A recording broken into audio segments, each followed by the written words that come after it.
साथियों, आप सभी का स्वागत है। कल महाराष्ट्र के प्रतिपक्ष नेता, विरोधी पक्ष नेता सम्माननीय देवेंद्र फडणवीस जी ने कुछ मुझ पर आरोप लगाए थे और उसका कल ही मैंने खुलासा किया। लेकिन कुछ अधिक जानकारी मैं देना चाहता हूँ। जो देवेंद्र जी ने कहा कि आपके मंत्री रहते हुए सलीम पटेल के बारे में आपको जानकारी थी कि नहीं। 2005 में मैं मंत्री पद पे नहीं था। एक आर पाटिल जी के साथ उनकी वीडियो वायरल हुई थी, ये सवाल आपने खड़ा किया।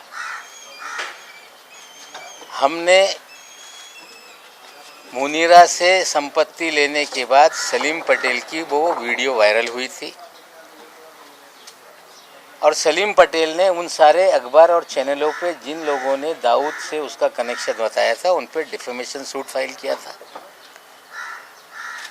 और 5 महीने पहले मैंने जानकारी ली सलीम पटेल का देहांत हो गया और सलीम पटेल ये मुनीरा का पावर ऑफ अटॉर्नी था।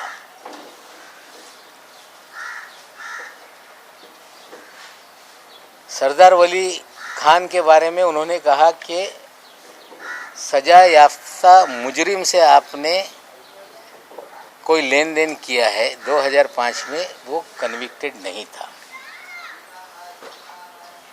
जो वॉचमैन वहाँ पे था उनका लड़का था। 300 मीटर पे 7/12 पे उसने अपना नाम चढ़ा लिया था रेक्टिफिकेशन करने के लिए कोई कागज़। वो हमने उनको पैसा दिया था, ये सच्चाई है। लेकिन देवेंद्र जी ने हमें जो लड़ाई में लड़ रहा था या लड़ रहा हूँ, जो एनसीबी में निर्दोष लोगों को फंसाने का, हजारों करोड़ की उगाही करने का, कहीं ना कहीं देवेंद्र जी उसको डाइवर्ट करने का प्रयास कर रहे हैं। और सिर्फ डाइवर्ट करने का नहीं, उस अधिकारी को बचाने का प्रयास हो रहा है, क्योंकि देवेंद्र जी के उस अधिकारी के पुराने संबंध हैं। 2008 में कोई अधिकारी नौकरी पे आता है और 14 साल से मुंबई शहर छोड़ता नहीं। इसके पीछे क्या राज है? देवेंद्र जी औरों को कह रहे हैं कि अंडरवर्ल्ड कलेक्शन के लोग हैं ये। लेकिन देवेंद्र जी, हम आपसे पूछना चाहते हैं कि सारे अंडरवर्ल्ड के लोग,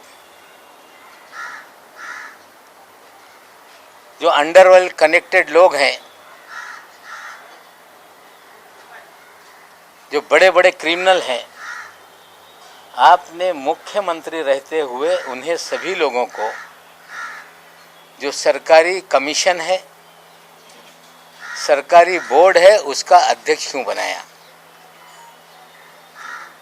मुन्ना यादव नाम का एक व्यक्ति जो नागपुर का कुख्यात गुंडा है, जिसपे हत्या से लेके सभी तरह के मामले दर्ज हैं, जो आपका राजनीतिक सारे भय पैदा करने वाला आपका साथी है, उस मुन्ना यादव को आपने कंस्ट्रक्शन वर्कर बोर्ड का अध्यक्ष बनाया था कि नहीं? क्या आपकी गंगा में मुन्ना यादव नहा के पवित्र हो गया था?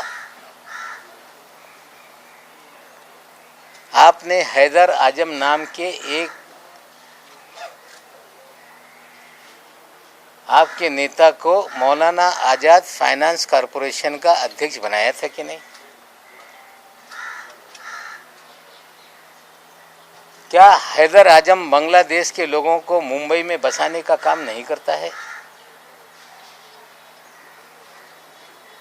क्या हैदर आजम की दूसरी पत्नी जो बांग्लादेशी है, जिसकी जांच मलाड पुलिस स्टेशन ने शुरू की, 24 परगना पुलिस थाने में कागज भेजे गए। बंगाल पुलिस ने भेजा कि ये जो भी बर्थ सर्टिफिकेट है, जो भी कागजात है, ये फर्जी है। पर मलाड पुलिस स्टेशन जब मुकदमा दर्ज कर रही थी तो मुख्यमंत्री के कार्यालय से फ़ोन करके आपने वो मामला दबाने का काम किया कि नहीं? क्या आपके इशारे पे पूरे महाराष्ट्र में उगाही का काम हो रहा था कि नहीं? मामला मुंबई का हो, बिल्डरों के जमीनों का झगड़ा हो, मामला थाना में जाके कंप्लेंट करके दर्ज करके वसूली की जाती थी कि नहीं?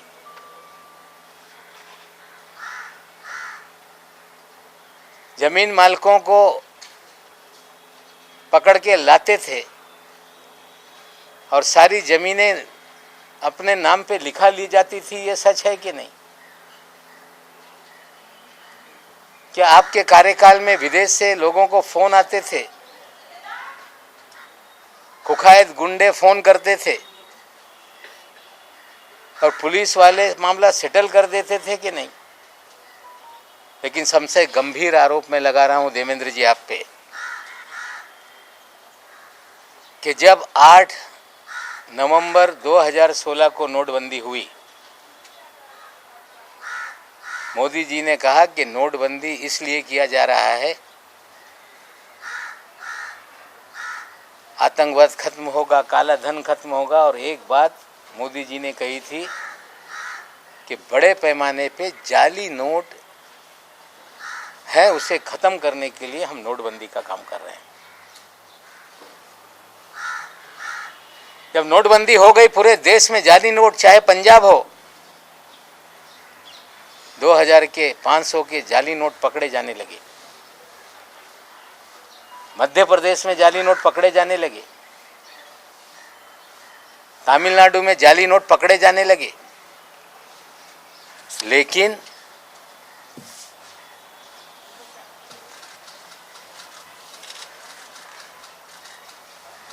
आठ अक्टूबर 2017 तक, लगभग 1 साल तक महाराष्ट्र में जाली नोट का एक भी मामला सामने नहीं आया,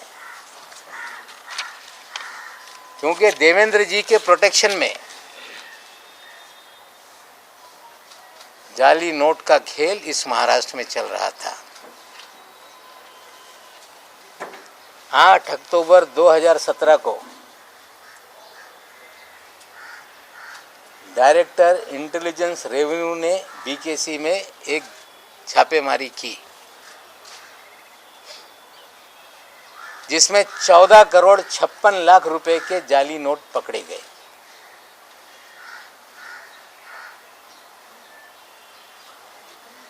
और उस मामले को रफा दफा करने के लिए देवेंद्र जी ने उसमें मदद करने का काम किया।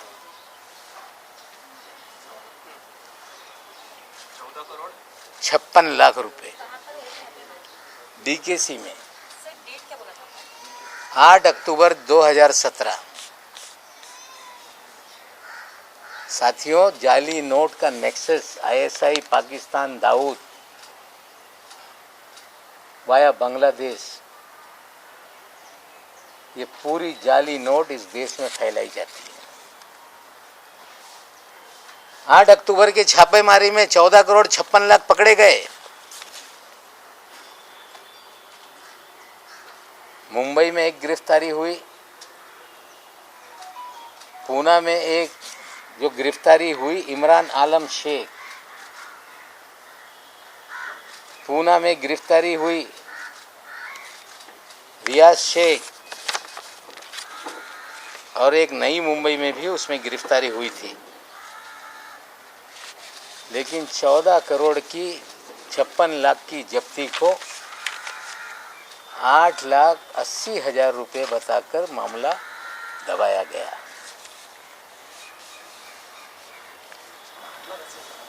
$8,80,000 बताकर मामला दबाया गया।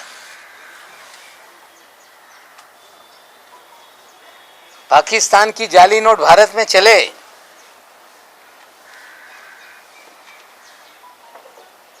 मामला दर्ज हो, और उसमें कुछ दिनों में जमानत हो जाती है।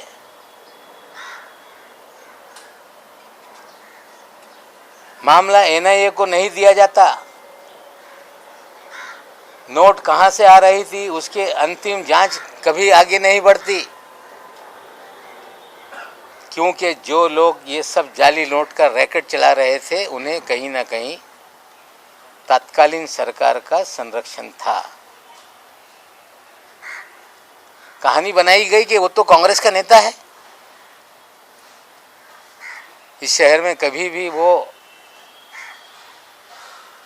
कांग्रेस का नेता नहीं रहा। खेल था कि पकड़ा जाए तो कांग्रेस पे बिल फाड़ दो।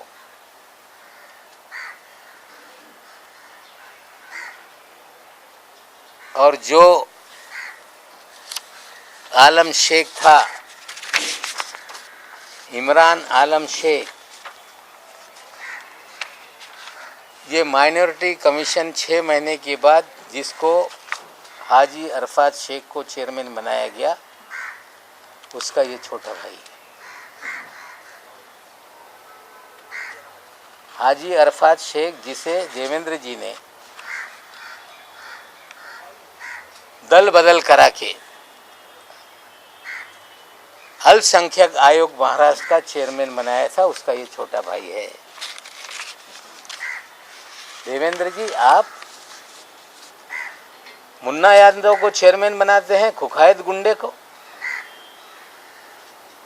बांग्लादेशियों को इस शहर के अंदर आबाद करता है, उसको आप minority Maulana Azad finance corporation का चेयरमैन बनाते हैं। और जो जाली नोट का रैकेट चलाता है, कहीं छोटे मोटे कोई कार्ड छाप लेके कांग्रेस का नेता बना देता है, रहता है किसी और पार्टी में, काम आपके लिए करता है, और बाद में आप उसे महाराष्ट्र के अल्पसंख्यक आयोग पद का अध्यक्ष बनाते हो। पूरी तरह से आपने राजनीति का क्रिमिनलाइजेशन किया। हम आपसे पूछना चाहते हैं कि रियाज भाटी कौन है?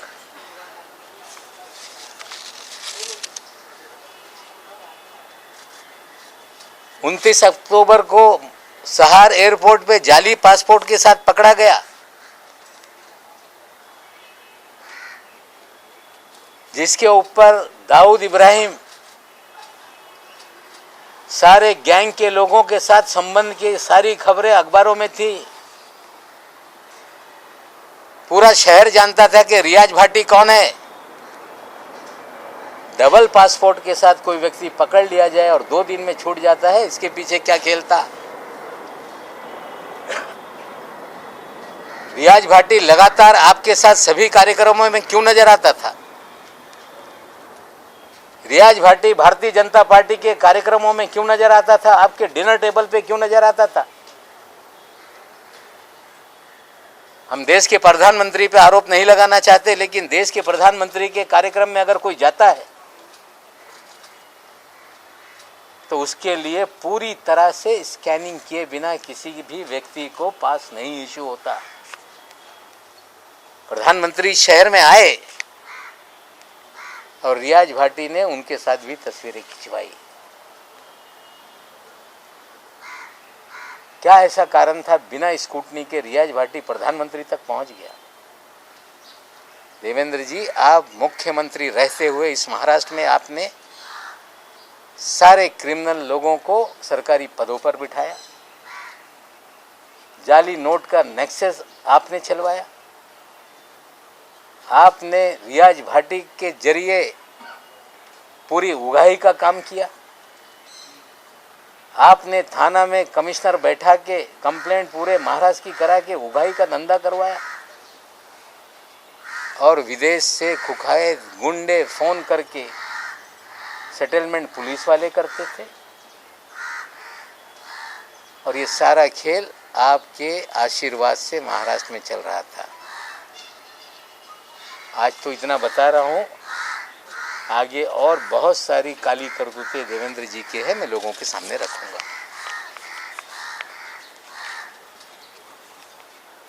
देवेंद्र जी का अंडरवर्ल्ड से कनेक्शन कैसे है? रियाज भाटी उनके साथ क्यों घूमता है? 2 पासपोर्ट के साथ अगर कोई अंडरवर्ल्ड का आरोपी एयरपोर्ट पे डिटेन हो जाए तो 2 दिन में कैसे छूट जाता है? प्रधानमंत्री के कार्यक्रम में वीआईपी के पास कैसे बन जाते हैं? जाली नोट का नेक्सस चलता है, जमानत हो जाती है, पैसे कहाँ से आए, कहाँ से, उसका क्यों नहीं इन्वेस्टिगेशन किया जाता? क्या हैदर आजम की बीवी का बांग्लादेश का मामला पुलिस स्टेशन में दर्ज है कि नहीं? क्या मुन्ना यादव ये कुख्यात गुंडा है कि नहीं? हम तो सवाल देवेंद्र जी से पूछना चाहते हैं, इसका जवाब आप दें। अगर ये झूठ है तो बताएं कि नवाब मलिक मुन्ना यादव के बारे में झूठ बोल रहा है। सवाल तो आप पूछ रहे हैं, लेकिन महाराष्ट्र में फिलहाल आप ही की अलायंस वाली सरकार है, होम मिनिस्ट्री एनसीपी के पास में है, तो आप रियाज भाटी फरार है, मुन्ना यादव पे मुकदमे हैं, जाली नोट का मामला डीआरआई का है। जो एजेंसियां केंद्र की काम करती है उनसे हम सवाल खड़ा कर रहे हैं कि इसको फिर से देखो, ये जाली नोट का नेक्सस पाकिस्तान से कैसे लिंक है ये भी देखना पड़ेगा। रियाज भाटी का केस अंडरवर्ल्ड से संबंध है, पाकिस्तान का कोई लिंक एस्टैब्लिश हुआ था जिसका आप आरोप लगा रहे हैं, और कौन से बेसिस पे आरोप लगा रहे हैं कि मामला रफा दफा किया गया? जब 14 करोड़ 56 लाख पकड़े गए, जाली नोट का मामला था, तो क्या ऐसा हो गया कि जमानत हो गई तुरंत? क्या ऐसा था कि जांच आगे नहीं बढ़ी? और जिसको पकड़ा था उसके भाई को आपने अल्पसंख्यक आयोग का अध्यक्ष क्यों बनाया? और ये योगायोग है कि उस समय भी उस केस का जो इंचार्ज था वो भी समीर दाऊद वानखेड़े ही था। जाली नोट केस का जी, इसके बारे में थोड़ा इलॅबोरेट करें। ते डीआरआई मध्ये ही केस झाली होती। ये मामला डीआरआई में हुआ था। और मैं आपको बता दूं कि जो 14 साल से वानखेड़े साहब जो मुंबई में लगातार पोस्टिंग रहे, उनकी posting joint commissioner intelligence revenue की 1 जुलाई 17 को हुई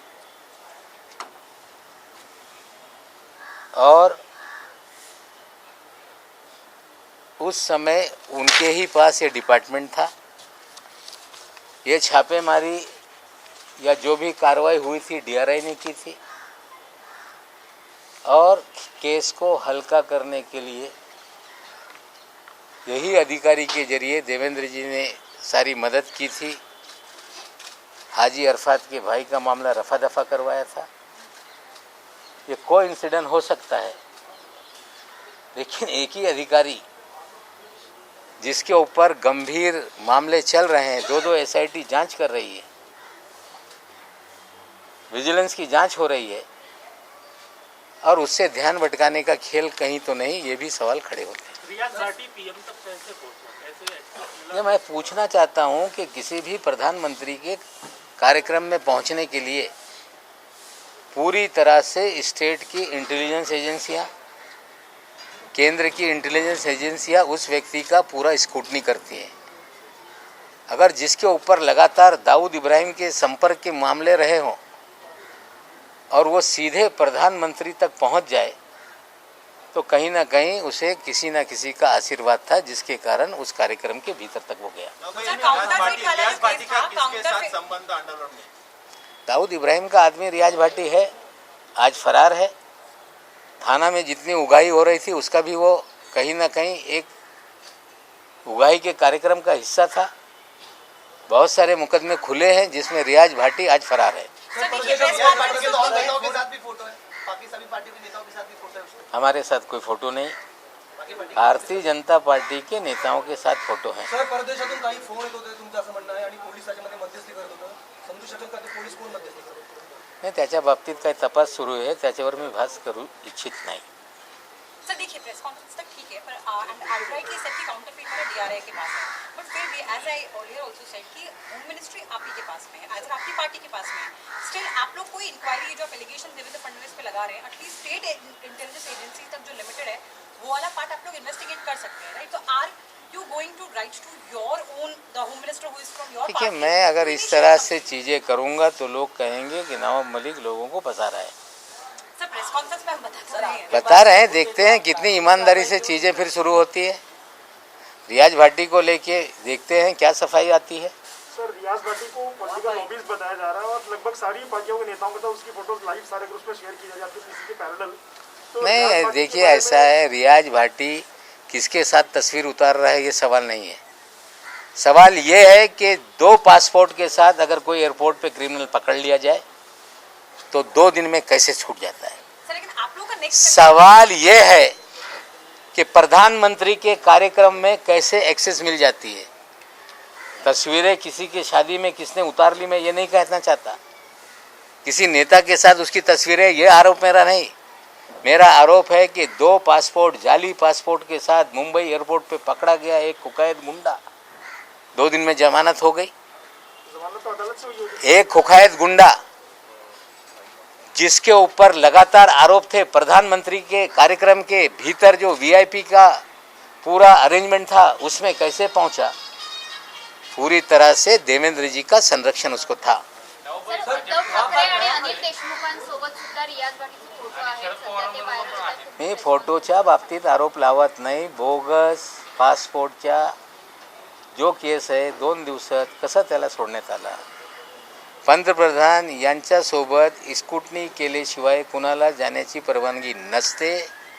हे त्यांना ॲक्सेस देण्यामागे कोण होतं हे माझे प्रश्न आहे. सर जहाँ से जो ड्रग्स मामला हुआ है, वहाँ से तर त्यांचे अनिल देशमुख उद्धव ठाकरे यांच्यासोबत देखील फोटो आहेत. तुम्ही या प्रकरणाची चौकशी करण्याची मागणी नाही, फोटोवर मी कधी आरोप लावत नाही. माझ्यासोबत पण कोणी येईल, फोटो काढून जाईल. सार्वजनिक जीवनात लोकांच्यावर फोटो लोक काढताय. मुन्ना यादव हे शासकीय समितीवर अध्यक्ष होते की नाही. हाजी अरफात मायनॉरिटी कमिशनचा चेअरमॅन होता की नाही. आजम हैदर हे मौलाना आझाद फायनान्स कॉर्पोरेशनचे चेअरमॅन होते की नाही. एका पदावर नेमणूक करत असताना पोलिसांकडून रिपोर्ट मागवण्यात येते की नाही. हे सगळं असताना त्यांना संरक्षण देण्यासाठी, इनाम देण्यासाठी या तिघांना बोर्ड आणि कमिशनचा चेअरमॅन करण्यात आला होता. सर ज्या सर, क्रूज ड्रग्स जो मामला हुआ है, हे जे नोटा आहेत, जाली नोटा आहेत त्या दाबल्या गेल्या, त्यावेळेस भारतीय जनता पार्टी बरोबर शिवसेनाही सत्तेमध्ये होती. तर ज्या पद्धतीनं देवेंद्र फडणवीसला हे सगळं माहिती होतं, त्याप्रमाणे शिवसेनेच्या काही मंत्र्यांना माहिती होतं का, असं तुम्हाला माहिती का? मला माहीत नाही. त्यांना नंतर पक्षांतर करून अल्पसंख्याक आयोगाचा अध्यक्ष करण्यात आला. म्हणजे हे लोक यांच्यासाठी काम करत होते हे याच्यातून निश्चित होते. नवाब सर, जिस प्रकार से क्रूज ड्रग्स मामला हुआ है, क्या ये प्रतीत होता है कि ये वसूली ड्रग्स मामला था, क्योंकि इसमें बहुत सारे व्हाट्सएप चैट जो सामने आए और लोगों के केपी गोस्वामी और प्रभाकर सैल के, इसमें चैट में स्पष्ट नजर आ रहा है कि पहले से टारगेट दिए गए थे, कुछ चेहरे पहले से दिए गए थे और उनको पहले से निशाना साधना था. तो क्या ये वसूली ड्रग रेड इसे कहेंगे, क्या कहेंगे इस मामले में? देखिए, 13 लोगों को चिन्हित किया गया. जो 3 तारीख की रात में जो डीजी प्रधान साहब हैं उन्होंने मीडिया के सामने कहा कि भारत के इतिहास में पहली बार मिड सी ऑपरेशन हम लोगों ने किया. एक क्रूज पे छापेमारी हुई. 15 दिन से हम तैयारी कर रहे थे और इस तरह की बातें कही गई. सारे देश में उसको लेके खबरें चलने लगी. लेकिन हमने पहले 6 तारीख को सवाल केपी गोसावी और मनीष भानुशाली पे उठाए थे. हमने पहले कहा था कि उगाही का मामला है. व्हाट्सएप चैट के जरिए जो प्रभाकर कह रहा है कि कुछ लोगों के प्री डिसाइडेड फ़ोटो बांटे गए थे, उन्हीं को पकड़ना था, ये सारा उनके कन्वर्जेशन में है. अगर रेड शिप पे डाली गई तो क्रूज को बिना परमिशन सेल करने की परमिशन क्यों दी गई? उस क्रूज में पूरी तरह से तलाशी क्यों नहीं ली गई? क्यों टर्मिनस से ही लोगों को डिटेन कर लिया गया? क्यों आर्यन खान को किसके कहने पे वहाँ तक लाया गया? आर्यन खान के घर वालों से 25 करोड़ की मांग क्यों की गई? डिस्काउंटेड रेट 18 करोड़ में डील क्यों हुई? 50 लाख रुपए उठाए क्यों गए? ये सारे सवाल हैं। दोनों एसआईटी के सामने सारे बयान हैं, सीसीटीवी फुटेज है, ऑल सीडीआर होगा, इलेक्ट्रॉनिक एविडेंस भी उसमें है। लेकिन कहीं ना कहीं लोगों को डराया जा रहा है कि आपने पैसा दिया, आप भी मुकदमेबाजी में फंस जाओगे। मैं आज फिर कहता हूँ कि रैंसम मांगने वाला गुनहगार होता है। अपने बच्चों को बचाने के लिए फिरौती देने वाला कभी भी गुनहगार नहीं। मैं उनको फिर कहता हूँ कि डरो मत, आप विक्टिम हैं, आप गुनहगार नहीं। डराने से आप डरेंगे तो इस शहर में इसी तरह का उगाही का काम चलते रहेगा। देखिए, समीर वानखेड़े के अगेंस्ट जो एलिगेशंस हैं वो एनसीबी की विजिलेंस टीम इन्वेस्टिगेट कर रही है। Usually people go for a central agency which is मतलब जो कि मेन एजेंसी का पार्ट नहीं हुई, आदमी एनसीबी का ही ऑफिसर है और एनसीबी ही इनके खिलाफ इंक्वायरी कर रही है। Do you have any plans of asking for another agency probing this? क्योंकि मुंबई पुलिस की ऐसी मैं फिर बोल रहा हूँ कि 26 मामलों को हमने पत्र लिखा है कि ये जाली मामले हैं। एनसीबी एक ऑर्गेनाइजेशन है, उनके भीतर भी जांच करने का उनका अधिकार है, काम है। लेकिन अगर इस शहर में किडनैप करके उगाही का काम चल रहा हो, लगातार मुंबई पुलिस को कंप्लेंट मिल रही है, तो पैरेलली 4 अधिकारियों की कमेटी उसकी जांच कर रही है और निश्चित रूप से जो सच्चाई होगी वही लॉजिकल एंड तक जाएगा। भाई आपने कहा उगाही के लिए बाहर से फोन आता था। भाई इसने कल जब आरोप किया है तो आप जो उसके बाद इंडिकेट किया ये जो मामला है इसको इनकम टैक्स लोग कर सकते हैं और चूंकि इसमें अंडरवर्ल्ड है इसलिए एनआईए भी इसको कर सकती है और मैं पवार साहब को बात भी करूँगा। आज जो आपने आरोप लगाए आपको क्या लगता है ये जो आपने गंभीर आरोप उनके ऊपर लगाए इसकी जांच महाराष्ट्र सरकार की एजेंसियां कर सकती है? आपने आज जो आरोप लगाए हैं उस पर देखिए, ऐसा जो मैंने कहा है वो सारी चीज़ों को निश्चित रूप से जब मैं कुछ कहता हूं तो मेरी भी जिम्मेदारी बनती है कि मैं गृह विभाग को इसकी जानकारी दूं। निश्चित रूप से मैं गृह विभाग को जानकारी दूंगा। देवेंद्र जी ये बोल रहे हैं कि आपको सीबीआई पीछे लगेगी, कुछ ट्विटर में लिख रहे हैं कि नवाब मलिक आपका जेल इंतज़ार कर रहा है। अगर गुनाह किया होगा तो हम जेल जाएंगे, लेकिन पाउडर के पैसे से अगर एल्बम बनता है तो इसकी भी जांच होनी चाहिए। ज्या पद्धतीने तुम्ही आता पावडरच्या भाषेने अल्बम म्हटलंय बोललाय, देवेंद्र फडणवीस यांच्या पत्नी अमृता फडणवीस यांनी आपल्यावर टीका केली. त्यांनी असं म्हटलंय ट्विटरमध्ये की नवाब मलिक फक्त पत्रकार परिषद घेत आहेत आणि विषय डायव्हर्ट करतायत. नवाब मलिक यांना त्यांच्या जावयाला आणि काळ्या संपत्तीला वाचवण्यात चोर मचाय शोर यांच्या काळ्या संपत्ती काढायची जर वेळ आली तर ते पण आज नाही उद्या काढू. वर्लीमध्ये 200 कोटी रुपयाचे फ्लॅट कोणाच्या नावाने आहे, हे सगळं जे बेनामी संपत्ती आहे विषय नहीं, नंतर काढू. नहीं, देखिए ऐसा है, मैं महिलाओं के बारे में कुछ बोलना नहीं चाहता। महिलाएं अपना काम करती हैं, मुझ पे कितनी भी उंगली उठाए मैं किसी महिला को जवाब देना नहीं चाहता। मेरे दामाद का क्या मामला है, एनडीपीएस के स्पेशल कोर्ट ने बेल ऑर्डर में स्पष्ट रूप से लिखा है। काला पैसे का मुझ पे आरोप लगा रही है। काला पैसे का बेनामी संपत्ति की ही बात है तो किस लोग आदमी के नाम पे 200 करोड़ का फ्लैट है? बीकेसी में कौन फ्लैट लेकर किसके नाम पे रह रहा है? काला धन बेनामी संपत्ति का ही अगर शौक है, ठीक है, शुरू करिए। हम तो पूरी तरह से तैयार हैं कि आपका ईडी, सीबीआई, एनआईए जो भी मेरी जांच करानी है कराइए, लेकिन जो कागज मैं दूंगा उसकी भी जांच होगी, ये भी मुझे वो आश्वासन दें। सरकार के कार्यकाल में जो कुछ निर्णय लिए गए थे फडणवीस सरकार के वक्त, क्या उसकी जांच फिलहाल? देखिए, वो सरकार, मैं आज सरकार की तरफ से प्रवक्ता के नाते नहीं बोल रहा हूँ। मेरी लड़ाई नाइंसाफ़ी, लोगों को बेगुनाहों को जेल में डालना, उगाही का मामला, इसको लेके सरकारी बात आगे करेंगे। धन्यवाद। तुम्ही निर्वाद कारण तुम्ही एकटेच लढत आहात असं सुद्धा बोललं जात आहे, पण विलन नेमके किती आहेत?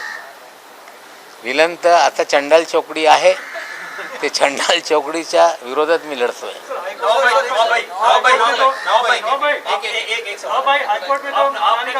कहा सर कि बाहर से उगाही के लिए फोन आते थे, थाने में उगाही होती थी, आज फडणवीस में इन्वॉल्व था, किसका फोन आता था? नहीं, देखिए अभी आज कुछ जांच चल रही है। अगर सारी चीज़ें मैं कहूँगा तो ये इस्टेब्लिश करने की कोशिश करेंगे कि मंत्री बोल रहा था और ये प्रेजुडिस होकर हम लोगों को फंसाया जा रहा है। तो कुछ चीज़ें अगर पुलिस विभाग में जांच के दायरे में है तो मुझे लगता है उस पर ज़्यादा बोलना ठीक नहीं। सर एक शेवटचा प्रश्न आहे सर, ज्या वर्षांपासून तुम्ही म्हणताय मुंबईत पोस्टिंग आहे, पण त्याच्या आधी 7 वर्ष काँग्रेस राष्ट्रवादीचं तो 7 वर्ष होता प्रोबेशन पिरियड नाही 7 वर्ष होता ठीक आहे, नंतरच्या 7 वर्ष हे म्हणजे का 7 वर्षावर माझा आक्षेप नाही आहे, पण आता नंतरचे 7 वर्ष या मुंबईत कसं आहे याच्यावर आक्षेप आहे। सर एक कोर्ट में आपने एफिडेविट फाइल किया है जो मानहानि का मुकदमा आपके खिलाफ, क्या सच्चाई है, क्या आपने देखिए मेरे खिलाफ मुकदमों की बाढ़ आ गई है, अलग अलग फोरम पे जाके मेरे खिलाफ कोई शिकायत कर रहे हैं। ठीक है, हर व्यक्ति को इस देश में शिकायत करने का अधिकार है। कोई कहता है कि नवाब मलिक पे एट्रोसिटी लगा दो, मैंने कोई ऐसे बात आपत्तिजनक नहीं की कि किसी की जाति को लेके आपत्तिजनक मैंने बात की हो। फर्जी सर्टिफिकेट फर्जीवाड़े का सवाल हमने उठाया, हमने जो बातें की उसको लेके बहुत सारी जांच आगे बढ़ रही है। लोग मुझे बोलने पे रोक लगे, इस तरह से हाईकोर्ट में PIL भी फाइल हुआ था। फिर कुछ परिवार के लोग गए, इंटरिम रिलीफ मांगी कि इन्हें बोलने पे रोक लगाया जाए, उसका जवाब दाखिल करने के लिए वहाँ हाईकोर्ट ने कहा था। हाईकोर्ट में हमने अपना हल्फनामा दायर कर दिया है, आज शायद उस पर सुनवाई होगी। कोई क्रिमिनल प्रोसीजर चला रहा है तो ये न्यायालयीन लढाई है, निश्चित रूप से हम लढेंगे। सर ज्या पद्धतीनं हे आता आरोप प्रत्यारोप सुरू आहेत, केस एका साईडला आहे ड्रग्स प्रकरणाची आणि त्याची चौकशी एजन्सीज करतायत, आता हे वैयक्तिक पातळीवर उतरलं असं मला हे अजिबात वैयक्तिक पातळीवर जात नाही। मी सुरुवातीपासून बोलतो, रविवारी पण बोललं होतं की ही लढाई अन्यायाच्या विरोधात आहे। मी या अन्यायाच्या विरोधात लढत असताना जे लोक निष्पाप लोकांना गुंतवत आहे, जी लोक खंडणी वसूल करत आहे त्यांच्या पाठराखण करू नये। मी मागच्या रविवारी हे आवाहन केलं होतं, तरी त्यांना वाचवण्यासाठी लोक समोर येत असतील तर मग मला बोलावं लागतं है। ये हाइड्रोजन बम था, ये हाइड्रोजन बम अभी बचा है। कुछ बहुत सारे बम हैं, लड़ाई कैसे आगे जाती देखेंगे, कुछ विधानसभा में भी फोड़ेंगे। धन्यवाद। आपण बघितलं नवाब मलिक यांची पत्रकार परिषद झालेली आहे। या पत्रकार परिषदेमध्ये नवाब मलिक यांनी देवेंद्र फडणवीस यांच्यावर अनेक गंभीर आरोप केलेले आहेत। या सगळ्यामध्ये नवाब मलिकांनी सगळ्यात मोठा आरोप केला म्हणजे रियाज भाटी हा सध्या फरार आहे, त्याचे दाऊदशी संबंध आहेत आणि त्याला संरक्षण देवेंद्र फडणवीस यांनी दिल्याचा आरोप सुद्धा नवाब मलिक यांनी दिलेला आहे। त्याचबरोबर देवेंद्र फडणवीसांच्या 5 वर्षांच्या कार्यकाळामध्ये गुन्हेगारांना सरकारी पदांवर बसवलं गेलं, राज्याच्या राजकारणाचं गुन्हेगारीकरण केलं, अशा प्रकारचा आरोप सुद्धा नवाब मलिक यांनी केलेला आहे।